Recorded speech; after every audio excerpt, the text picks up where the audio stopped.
हाँ आओ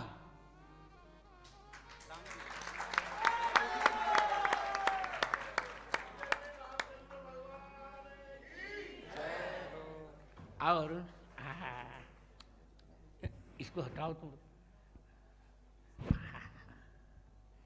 Today I'm very glad to meet you. It's my pleasure, महाराज जी।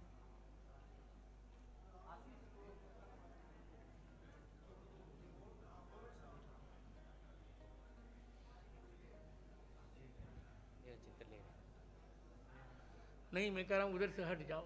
सब लोग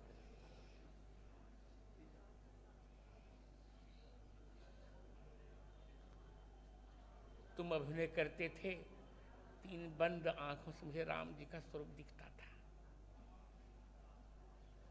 बहुत कृपा आपकी, बहुत बहुत बहुत कृपा।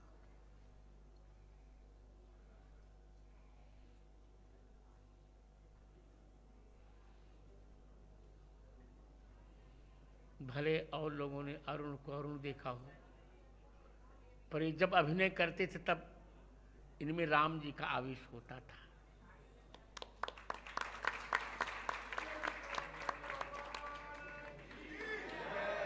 और इनको भी लगा होगा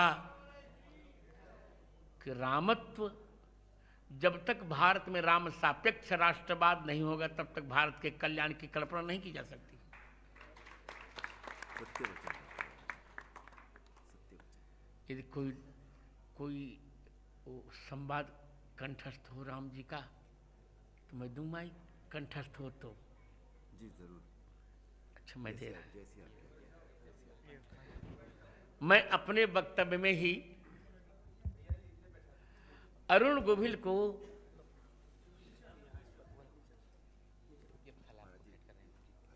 फल दे रहे हैं, राम जी फल। राम जी नहीं दे रहे हैं, अब अरुण दे रहे हैं। अरुण दे रहे हैं।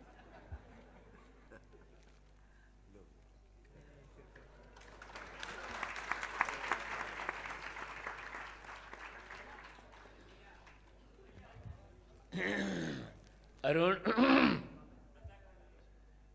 मेरी जीवन का सबसे बड़ा लक्ष्य रहा है राघव। 5 वर्ष की अवस्था में मैंने जन्म के 2 महीने बाद अपने नेत्रों को मैंने विदा किया था। 5 वर्ष की अवस्था में पूरी गीता कंठस्थ की और 7 वर्ष की अवस्था में पूरे रामचरितमानस को कंठस्थ किया। और संसार की सारी तीनों ईषणाएं मेरे मन में नहीं रही। कुछ नहीं, न कोई चमत्कारी बनना, न बाबा बनना, सब कुछ हो चुका। न पैसा चाहिए, तो केवल में केवल अर्थ चाहिए, न धर्म काम चाहिए। कौशल्या कुमार मुझे राम चाहिए। मैं अरुण को हम माइक दे रहा हूं। राम जी का एक जो सीरियल में प्रसारित हुआ था, वह कोई एक परिसंवाद, मैं डायलॉग्स नहीं कहूंगा, परिसंवाद सुनाने के लिए। आप लोग बैठ जाइए, फिर मैं उपसंहार करूंगा, फिर तब आरती होगी। परम पूज्य महाराज जी के चरणों में कोटि कोटि वंदन। आप सभी बहनों भाइयों, आप सबके चरणों में नमन। आज मेरी बरसों की इच्छा पूरी हुई है, महाराज जी के दर्शन करके, उनका आशीर्वाद प्राप्त करके। जिस स्नेह के साथ उन्होंने मुझे अपने गले लगाया और उसमें जो भाव था, जो मुझे महसूस हुआ, वो या तो मां लगाती थी या महाराज जी ने लगाया है।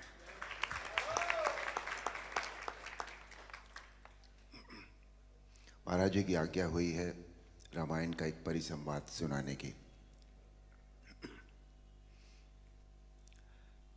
एक प्रसंग है जो हमारी रामायण थी उसमें, कि रावण जब पहली बार भगवान राम के सामने युद्ध क्षेत्र में आते हैं, हाँ। तो उनका सामना सभी से होता है। पहले हनुमान से भी होता है, सुग्रीव से भी होता है, सभी लोगों से होता है, पर कोई भी रावण को कुछ कर नहीं सका था, क्योंकि इतने वरदान थे उनके पास। पर संध्या होते होते जब वो भगवान राम के सामने जा पहुंचे, तो भगवान राम ने उनके रथ का पहिया, उनकी ध्वजा रथ की, उनकी खड़क, सभी कुछ तहस नहस कर दिया। और एक पल ऐसा आया जब सदैव रथ पर चलने वाला रावण धरती पर खड़ा था, और तब भगवान राम ने उनसे जो कहा, हाँ, वही सही। वो प्रस्तुत है। वाह रावण वाह, भगवान शिव के त्रिशूल की भांति प्रचंड वायुपुत्र हनुमान की मुष्टिका का प्रहार तुमने सह लिया। तुम सचमुच परम शक्तिशाली हो, परंतु कितने दुख की बात है कि तुमने अपनी ये शक्ति अधर्म के कार्यों में लगा दी और इस दुर्दशा को पहुंच गए। रावण, भक्त और ज्ञानी में अंतर होता है। भक्त चाहे मूर्ख हो, परंतु हृदय का सच्चा और मन का सरल होता है। परंतु ज्ञानी तुम जैसा दुष्ट भी हो सकता है, जिसे स्वर्ण लंका के राज सिंहासन पर बैठकर भी जीवन की अपूर्णता का कांटा चुभ रहा है। तुम्हारे जीवन में इस समय अशांति, चिंता और तड़प के अतिरिक्त और कुछ भी नहीं है। तुम्हारे जैसे हर दुराचारी को एक समय इस बात का आभास हो जाता है कि उसका अंत समय निकट आ गया है, और तब वो एक घायल सांप की भांति अपनी सुरक्षा के बिल ढूंढता फिरता है, लेकिन उसे कहीं सुरक्षा नहीं मिलती। वही अवस्था इस समय तुम्हारी है। तुम्हारे पाप कर्मों के विष के प्रभाव ने तुम्हारे मन की शांति को जला दिया है, और तुम उस पाप के विषैले कांटे की चुभन को छुपाने के लिए ऊंची ऊंची आवाज में बड़ी बड़ी डींगे मार रहे हो, जिन्हें तुम्हारा अपना मन भी सच नहीं मानता। रावण, इसी का नाम है दुर्दशा।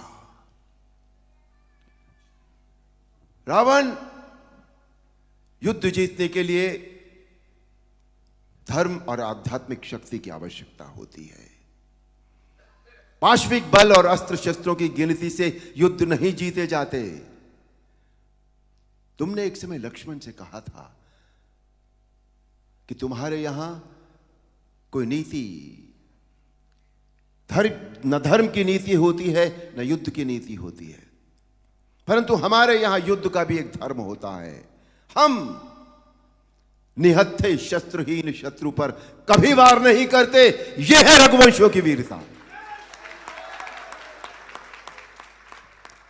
तुम इस समय अपमानित अवस्था में, शस्त्रहीन अवस्था में, केवल शत्रु की दया के कारण जीवित हो। इसी का नाम है दुर्दशा। अब जाओ, कल फिर शस्त्र लेकर आना, और अगले दिन हम सब जानते हैं, आप सब जानते हैं,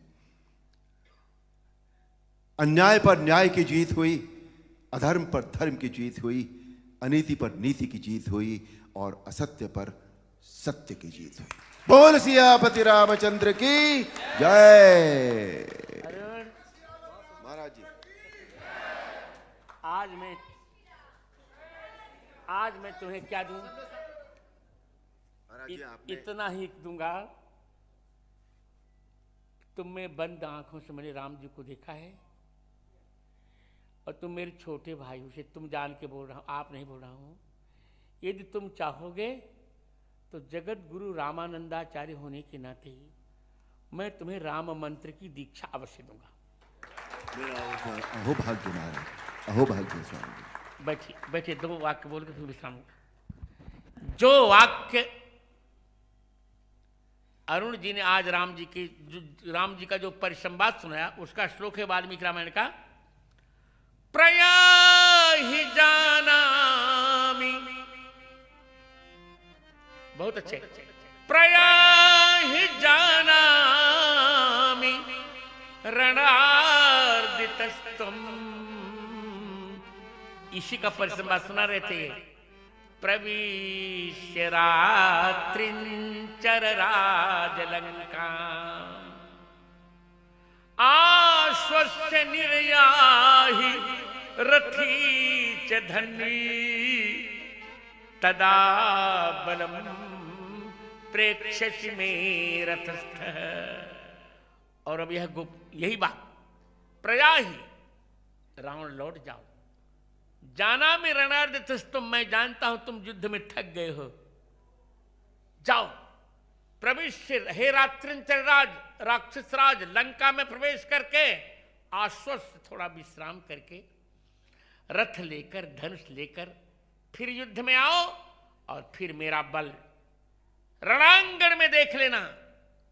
मुझे यह कहने में बहुत हर्ष हो रहा है कि यह परिसंवाद मैंने ही रामानंद सागर को लिखवाया था।